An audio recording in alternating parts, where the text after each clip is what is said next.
I recently interviewed Troy Grady, and you did an in-depth thing with him, and just the little teaser was amazing of all those licks and uh, seeing the different movements of your picking technique. Now, when you did that, were were you made aware of any aspects of your technique that you weren't aware before uh, talking with Troy and being filmed and all that? Yeah, so Troy has become a good friend of mine.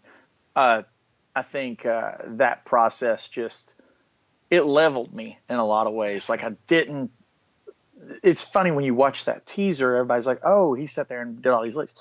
That was just a 6 hour conversation that he just left the cameras running, Wow. and we were just talking, and I would play a lick, or he'd be. It was like you and I right now.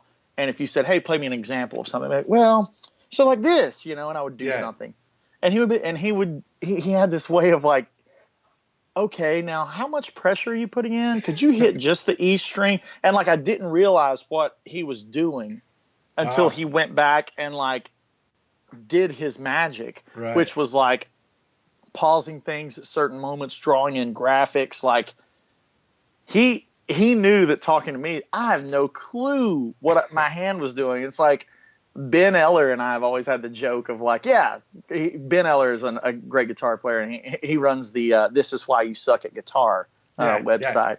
And Ben always gets really cracked up because he'd be like, "Andy, how do you pick that?" The joke being, yeah, start with a downstroke, follow with an upstroke. That's how you pick it. We always had the alternate picking joke, and so I would just tell Troy, I'm like, yeah, just alternate pick it, no problem. And then he had the great way and the great sensibility to,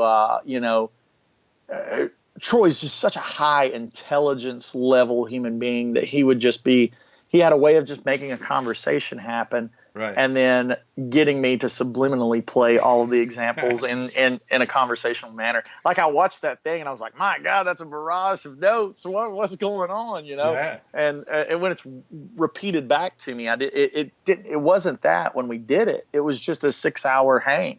Yeah. Like we just set up some cameras and just hung out, talked about guitar. We went and got lunch. We come back. We talked about guitar. It was like, and then when he had did his magic, it's like he had got into like how much my hand was moving, how things were, inverting, and how my thumb was like he got way down the rabbit hole. And Oh, yeah.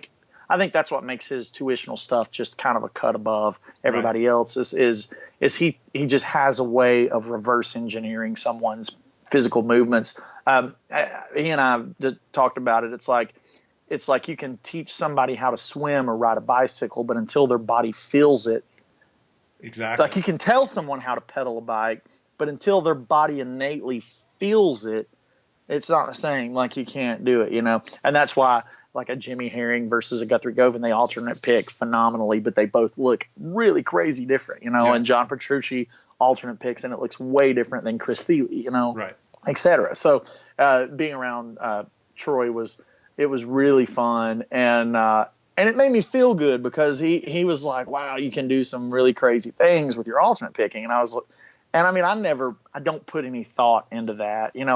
I don't, you know, I don't put any thought into like, oh, I can alternate pick all of this stuff. Look at Yeah. it. It's like that never crosses my mind. It's just a matter of like, oh, well, this is how I'm going to play this. The music, the song is at the forefront. The Right. technique is at the back half. So having a 6 hour conversation with Troy about technique, and I was just like, oh, wow, that's crazy. Just like I didn't realize that this was this thing and that so many things are involved. Yeah. That's And then cool. I went back and checked out a bunch of his other material with other guitar players, and it's really inspiring to see what he does. Yeah, he does a And great job with that.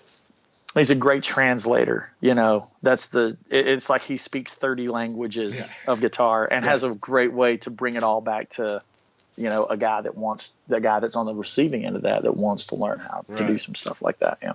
Now, there was also an interesting section where you played the same song on two different instruments at two different times, and the tempo was like right on. He could piece it together. No, you know. That was so strange. When he sent me that in a phone, he's like, do you mind if I put this up? And I was like, wait, we didn't do that with a click. And he Yeah, goes, yeah, that's what's really cool. And I was like, because that that's was in that amazing. conversation we had at my house. Innately, I guess that's where I want to play Red Haired Boy. Yeah, but So Attention World, if you play Red Haired Boy with me, that will be the exact BPM we will play it at. but that was pretty amazing because once you locked into it, it to take two different takes with no click and be able to do that. Yeah, I think he said on the guitar version he had to move 3/8 notes or 7/8 notes at the end of it. It's really long too. It's like Yeah. two passes of the melody. I think at the end of the second melody he moved like a few eighth notes, Yeah. like maybe a bar's worth of eighth notes. And he said, but the rest of it was lined up perfectly. And I said, man, I guess that's, I've played Red Haired Boy. That was maybe in the first 20 songs I ever learned in my life. So I've played that thing for decades. Yeah. And still to this day, it's one of my default licks when I go to try out a mandolin. You know how we all have our pet licks that we play when we try out a guitar or something? We default down to like Give Me Three Steps or Stairway or whatever it is. Right. That's like our default lick. Yeah. And Red Haired Boy is always in my default library of how to listen to a mandolin because I just know that song and I've heard so many versions of that song or whatever. But yeah, that was really strange. I actually thought he was screwing with me when he sent it to me. I just thought because he and I have the same kind of messed up, dry sense of humor. I was like, oh, that's funny, haha. He's like, no, dude, actually, this is very serious. I was like, all right, cool. Wow. Yeah, that's pretty amazing. That's very interesting how he decided to put that together, and it was great. Yeah, so. Well, he said that when he was watching it, he was like, wow, that feels really close to the other one. And so he just pulled up the other one when he was editing. And he goes, wow, this is really insanely close. So it ended up being dead on for like 96% of it. That's it's crazy. Really weird. That's very cool. It's like, it's not really great for playing a show, but it's a hell of a parlor trick. There you go. Can you describe your life as a working musician today? Like when you're not touring, what are you focused on? Are you focused on writing, practicing new stuff, or are you doing a lot of sessions? Do you teach privately, or a lot of that stuff waxes and wanes with a touring schedule. So when I was out with Flatts for a while, I think it was 14 months, 15 months. Something in that year and some change kind of area. It was, they didn't work as much throughout the year as say LoCash. Like LoCash, we'll probably do over 200 dates this year. Oh, wow. So all of my free time is still out on the road. I will teach if someone is in a city that I'm in and they want to get a lesson, or if I can Skype a lesson and they don't mind doing what we're doing from a telephone, then that's, I'll teach like that. I spend my time on the road as work time with LoCash because there's no free time. Usually when I'm home for a day or 2 days, and I treat that as like a weekend. Gotcha. Where I will, I just got a Volto for a mini pedal board. So I put that on my pedal board today and played some, but it's very leisurely. I'm playing the guitar. I'm not working my mind. I'm not practicing yet. When I go out on the road with LoCash, I have my little micro cube and I'm working nonstop and I'm practicing even when we aren't on stage. I'm preparing for maybe another show or a solo show, doing my own stuff, or I'm working on here lately. I've been working on a lot of Western swing stuff. Like I'm playing along with like a lot of Asleep at the Wheel and Bob Wills and just stuff that just is challenging in a different way, just to kind of keep my mind moving forward. It always depends on the artist. Like every artist has a different schedule. That schedule leads to different holes in availability on what you can get done and what you can't get done.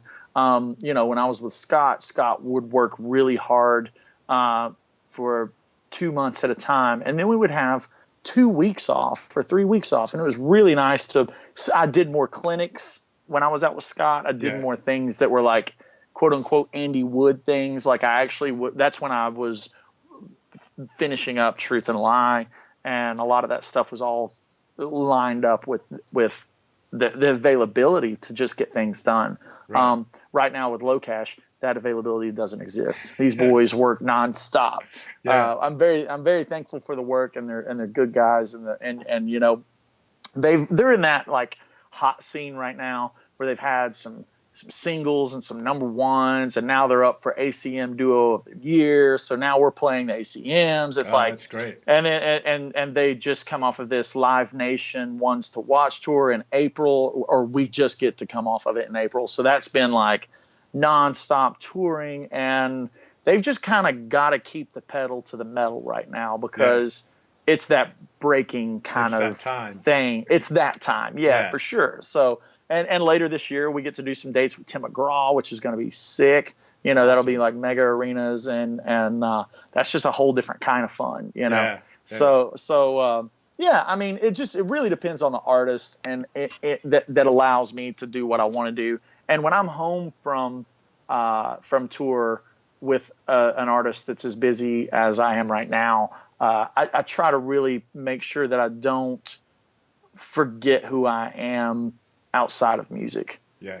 Like I'll work on my car a little. I love sports cars, so I'll get out there and work on my car, or like, you know, just really lose myself in a video game or something. A lot of my inspiration for music comes from video games. Yeah. So I try to do things outside of music. That way, when I go back to music, my brain has some freshness to it, you know? And I feel like we can kind of punish ourselves into a corner to where all of a sudden we're regurgitating the same things musically, you know? So I think maybe that ties into your question earlier about how do I stay diverse? Yeah. It's getting inspiration from things that aren't necessarily music. Yeah. Like on every album I've ever done has a song that is directly inspired by some moment in a video game.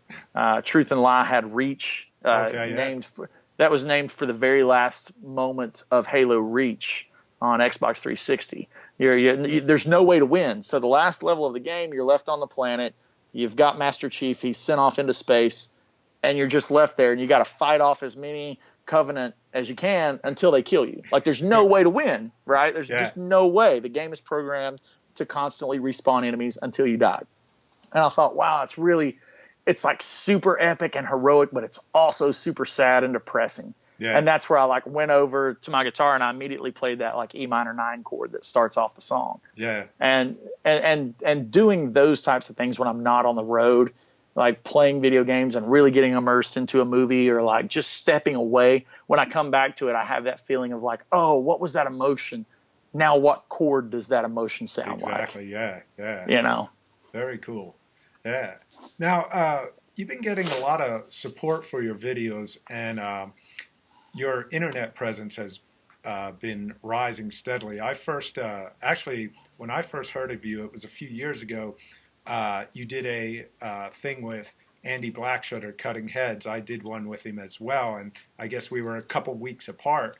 And I'm like, wow, this guy sounds incredible. And then I checked out some more of your stuff, and I started following your career. And then soon after that is when you started getting these larger gigs like Sebastian Bach and Scott Stapp, and then Rascal Flatts. And can you talk a little bit about how the internet has helped just raise awareness of you, and do you feel that has helped you in obtaining some of these gigs, or can you talk a little bit about how the internet has affected you, or social media? Yeah, so social media, and I'm just going to use the word internet, but that encompasses, what we're doing right now, or a video, or whatever that involves Facebook or Twitter. So let's just use the word internet as a global term. Yeah. So the internet has been really good for me, but I've also treated it with a lot of respect. And by that, I mean, I first came on the guitar community internet world through a page called Petrucci Forums. It was John Petrucci's website. And there was a guy, Paul Warren, who runs the RMA in Raleigh. He ran that message board. That's where I first met Tom Martin, Rick Graham, Andy James. And these are guys that I've been so fortunate enough now to call them all friends. Whenever we're all in the same town, we all go out and have a beer. It's like they're not just guys that play guitar or really great guitar players, even though they are that. They're my friends, Oh, great. And the internet in that time hadn't really there wasn't Instagram yet. Twitter was just kind of barely a thing, and Facebook was still relatively used for college folks. You know, it was Yeah. before the mass marketing Mountain Dews of the world had jumped on the bandwagon and blew them up. You know, Yeah. so at that time it was really interesting because we were all just doing lick jams and swapping ideas, and it was really a healthy community. Fast forward to where I look at it now, and it's a very double-edged sword, right? So by that I mean how it affects me personally, not anybody else. I've always been very careful not to release, or let me rephrase that. I've always been very careful on what I released and how I released it, right? If I wanted to do something impromptu, I made it very obvious that it was just on my iPhone. I was just noodling around, you know. And I always preferred, if something were meant to be at a professional level, that it was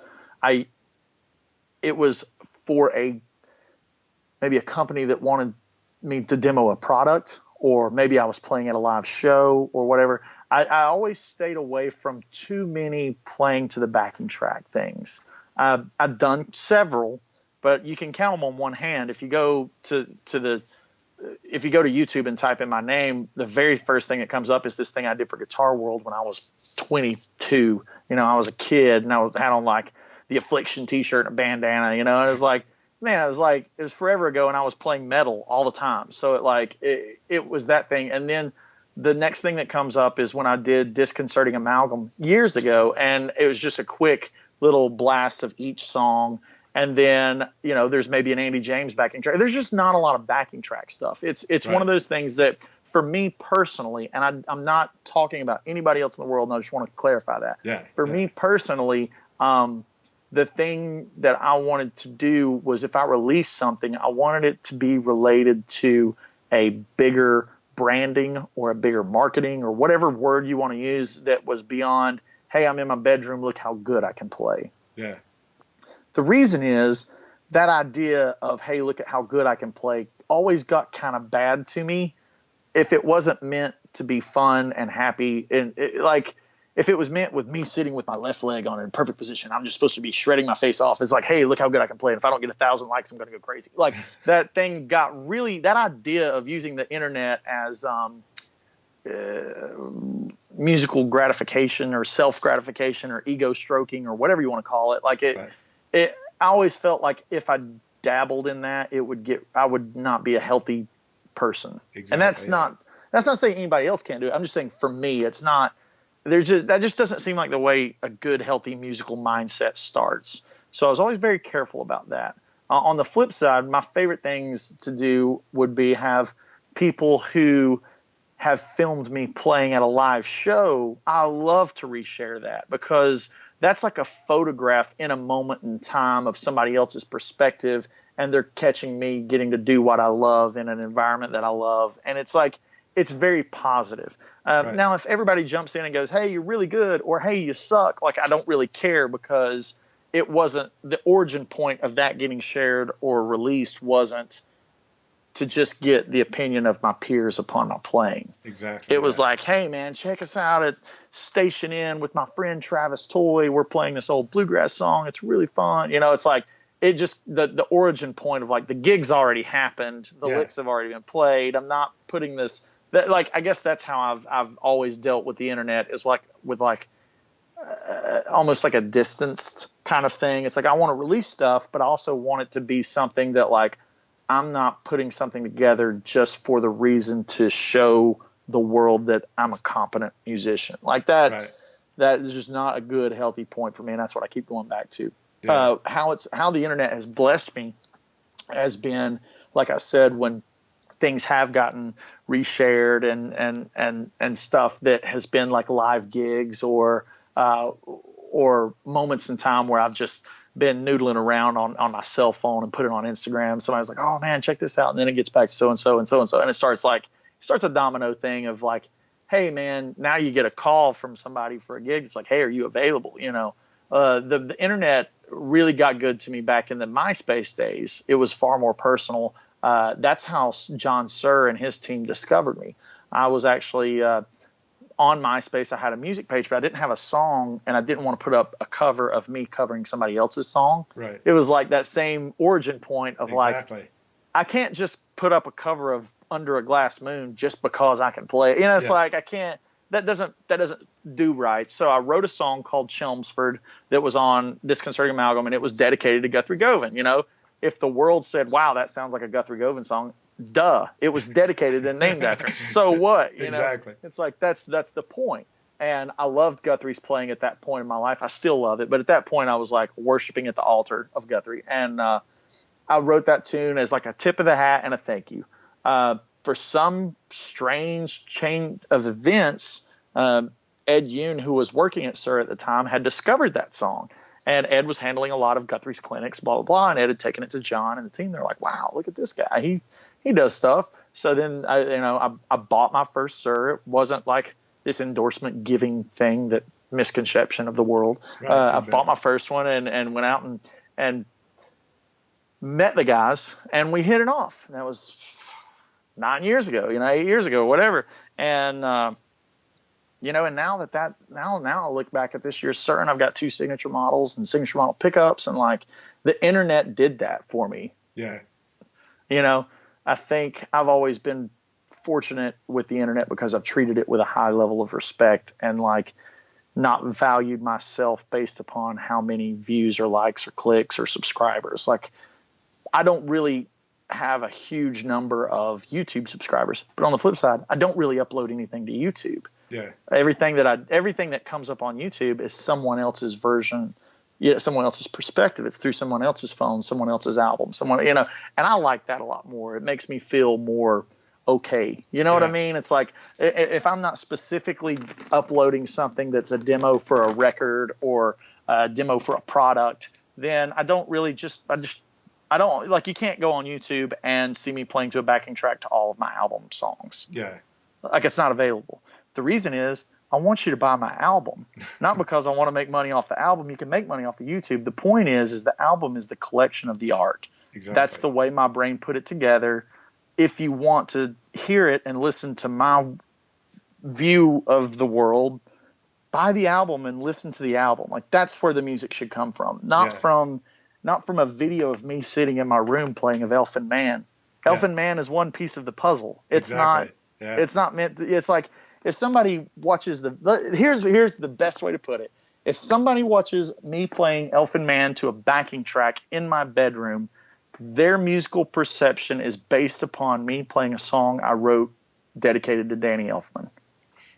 I have so much more to offer than the song that I wrote dedicated to Danny Elfman. Right. Like, I have mandolin songs. I have these other things that are part of my library, and that's why I just don't do it. And people can see me playing Elfin Man at the SUR factory party, but that's in a context of a live show, so it doesn't count. I don't know if I'm kind of rambling, but that's the best examples of how to use the internet. Saying. Yeah, it's almost like for you, it seems to be more the intent behind the content that you put out. Like you said, if I'm putting this out to demonstrate a product, that's one thing. If I'm putting this out to stroke my ego or make me feel important, that's when it can start to poison not only your mind but your musicality, And what happens if you get all of the likes in the world and you have 1.5 million views? Then you have a false sense of greatness. Now let's go on the other side of the coin. What happens if you get 15 views? Then you have a false sense of negativity. Exactly. There's no way that you're going to win. There's no way that your mind is going to be healthy if you start with that origin point. Exactly. Whereas, those SUR videos at the factory parties are so good. They're multi-camera. It's like live in the moment. There's an audience. Like, that is like me looking back at a moment of my life and having it documented. That makes me smile without anybody's opinion involved. Right. If someone loves it, great. If someone hates it, great. Like, I'm happy. Yeah. So I think that's how the internet affects me on the day to day. The positive thing about the internet that's really great that I love so much is being able to be instantly accessible to anybody that wants to know anything. Like, if somebody wants to know what pedal that I used or how I played certain thing. I had a guy that was like, "Hey man, I saw you playing the Pick It Apart solo at the Wampler booth. Could you give me some tips on how to play that thing?" Dude, I sent him the whole solo. Just, yeah, here's how you play it. It's like, I love that. That takes me back to being 8 years old at a fiddler's competition and having a guy show me how to play Jerusalem Ridge or whatever. It's that passing of the torch, and like you keep things going, and you get to interact with all these great guitar players, and I get to, Skype some of the best players in the world and meet new guys and exchange musical ideas. That's the blessing, and that's where the internet is an amazing tool to be used for communication. That's really what I like the best about it. Yeah. More so than the ego stroking. Right. And one of the great things, like you said, communication. I saw one of the live things you did when you were just discussing how Eric Johnson's style affected you, and you started demonstrating some of the things, and it almost became like a conversation between the people asking questions and you showing them. And I thought that was really cool way to do that, and people get to see something that inspired you, and you took that, learned from it, incorporated some of that into your own style of playing. But it was I was going to say a one-on-one, but one-on-million. But it is. Yeah. For me, it is a one-on-one. It's a one-on-one with whoever chimes in with a question. That was really fun. I didn't expect that to be as big as it was. That Eric Johnson thing really snowballed way out of control. It's the thing that you can't do that with YouTube. You can't do that with something that's pre-recorded. You can only do that with a Periscope or the video gamers can do it with Twitch. Us musicians can do it with Facebook Live.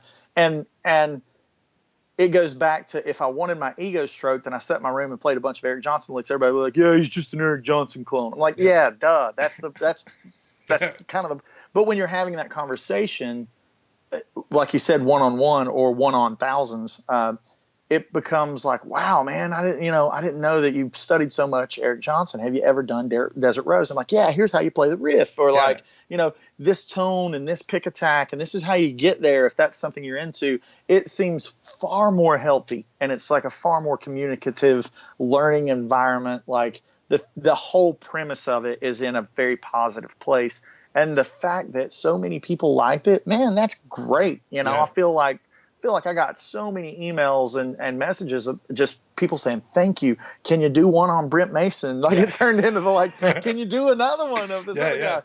And I think if I had more time off, I would do them more often. I have to dedicate 3 and 4 hours of my afternoon to that, because I don't want to get one foot in the swimming pool and then be like, okay, guys, see you. Thanks. Exactly. Yeah. It's like, I want to dedicate that time. I think what I'll do next using the internet is probably just ask people, hey, out of my playing, everybody knows who my heroes are.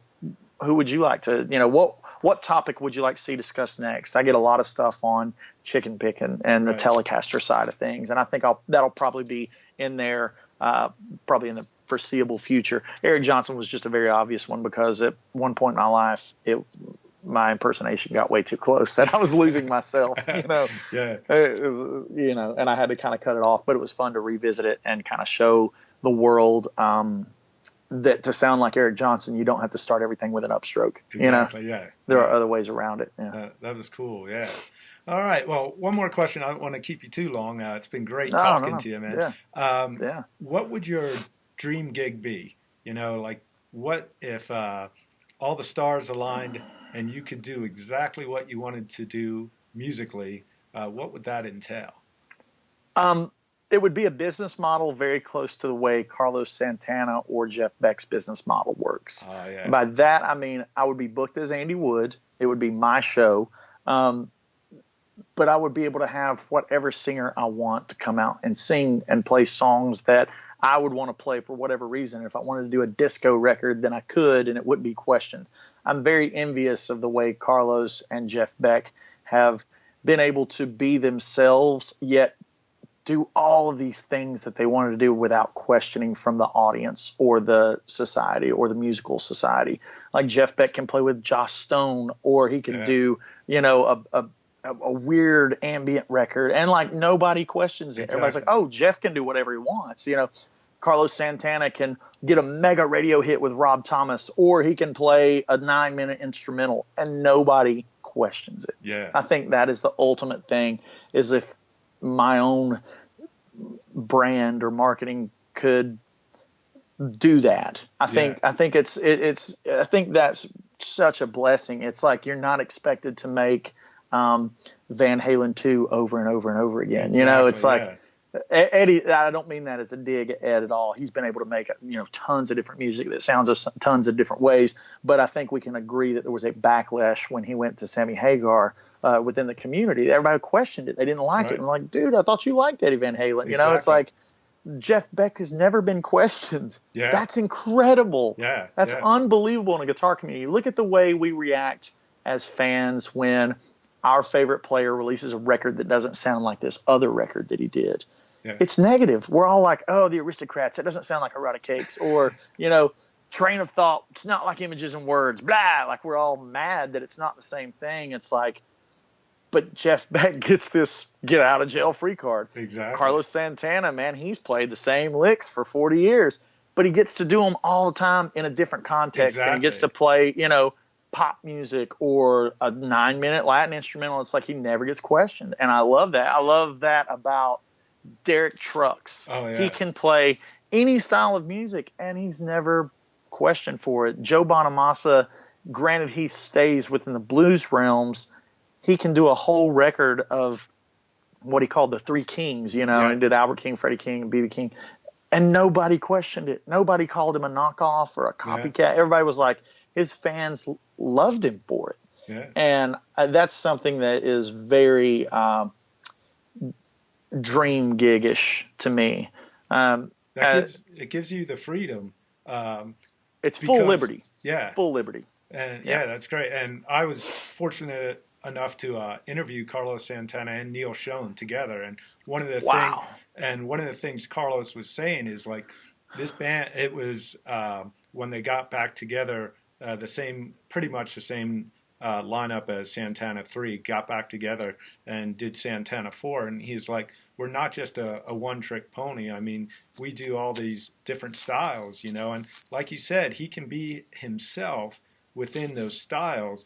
And like you said, him and Jeff Beck, no one questions it, and then never, ever. And I love that. I'm going to end it in that answer with something fun, because I think everybody has what gig would I like to have right now, right? Yeah, exactly. Yeah. So the gig that I'd like to have right now, not the ultimate dream gig, which I previously answered, the gig I'd like to have right now is Bruno Mars. So, I think that would be the most fun gig in the professional touring circuit at the moment.